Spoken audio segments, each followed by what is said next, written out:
সাংবাদিক মাহমুদুর রহমান সহ অন্যান্যদের বিরুদ্ধে দায়ের করা ষড়যন্ত্রমূলক ও মিথ্যা মামলার প্রতিবাদে পিরোজপুরের নাজিরপুরে মানববন্ধন অনুষ্ঠিত হয়েছে।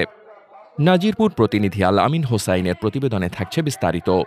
৫ মে সোমবার সকাল ১০টায় নাজিরপুর প্রেস ক্লাবের সামনে আমার দেশ পাঠক মেলার উদ্যোগে এ কর্মসূচি পালন করা হয়। মানববন্ধনে সভাপতিত্ব করেন প্রেস ক্লাবের সভাপতি কে এম সাইদ এবং সঞ্চালনা করেন প্রেস ক্লাবের সম্পাদক এস এম সিপার।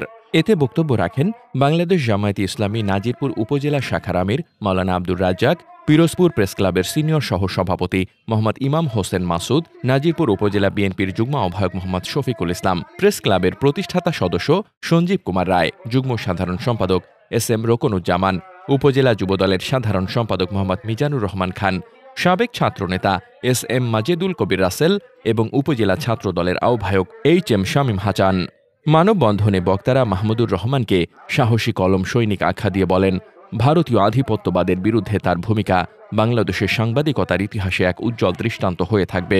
জামায়াত নেতা মাওলানা আব্দুর রাজ্জাক বলেন, মাহমুদুর রহমানের বিরুদ্ধে দায়ের করা ষড়যন্ত্রমূলক মামলা অবিলম্বে প্রত্যাহার করতে হবে, অন্যথায় দেশপ্রেমিক জনতা মেঘনা গ্রুপের সকল পণ্য বর্জনের সিদ্ধান্ত নিতে বাধ্য হবে। তিনি অভিযোগ করে বলেন, মেঘনা গ্রুপ স্বৈরাচারী শাসনকে টিকিয়ে রাখতে ভূমিকা রেখেছে এবং দেশের সম্পদ বিদেশে পাচারে জড়িত। বিএনপি নেতা শফিকুল ইসলাম বলেন, মাহমুদুর রহমানের মতো সাংবাদিকদের পাশে দাঁড়াতে হবে, দেশের প্রতিটি ষড়যন্ত্র মোকাবেলায় প্রতিরোধ গড়ে তুলতে হবে। পিরোজপুর প্রেস ক্লাবের সিনিয়র সহ সভাপতি ইমাম হোসেন মাসুদ বলেন, দেশে গুম খুনের দায়ভার যাদের উপর বর্তায় তাদের বিচার বাংলার মাটিতেই হবে। মোস্তফা কামাল সহ এই চক্রের বিরুদ্ধে রুখে দাঁড়াতে হবে। বক্তারা অবিলম্বে মাহমুদুর রহমানের বিরুদ্ধে দায়েরকৃত মামলা প্রত্যাহার এবং সাংবাদিকদের স্বাধীনতা নিশ্চিত করার দাবি জানান।